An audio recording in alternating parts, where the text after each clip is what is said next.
A popular electric bus brand is being investigated after it was found their vehicles could be interfered with via a remote kill switch. More than 100 of the Chinese-made buses are used on New Zealand roads. Ethan Manera is a Wellington reporter who's been covering the story and joins us live this morning. Hey, Ethan. Good morning, Ryan. So what, are they all going to are the Chinese going to kill them all at once and we'll be stranded? Unlikely.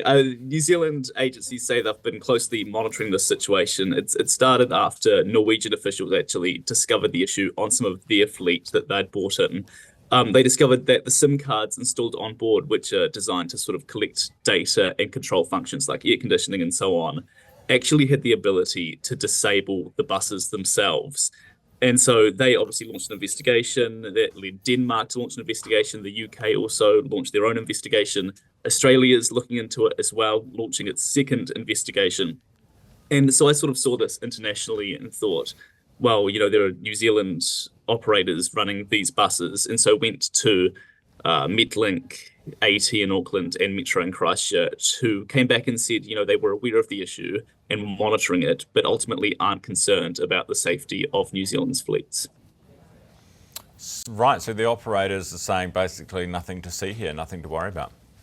Yeah, and I mean, it's unlikely that, China is going to shut off all of New Zealand's buses and interfere in that way. But the fact that it is technically possible, at least according to some overseas investigations, I think does raise some interesting security questions about our reliance on infrastructure like this, especially when New Zealand's security intelligence services have raised their own questions, saying that states like China are targeting our critical infrastructure.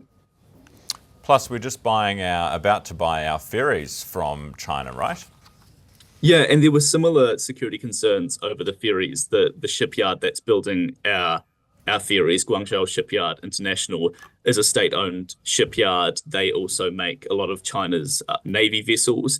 And so I did a story a couple of months back when the shipyard was announced, looking into that. And some analysts were saying at the time, buying ships from these kinds of shipyards is sort of indirectly funding China's military. New Zealand's security services and, Winston Peters, the rail minister responsible for the ferry procurement, has sort of dispelled some of those concerns. He says they're going to be checked over to make sure they're not, bugged in any way, and everything's going to be watertight, so to speak, in that regard.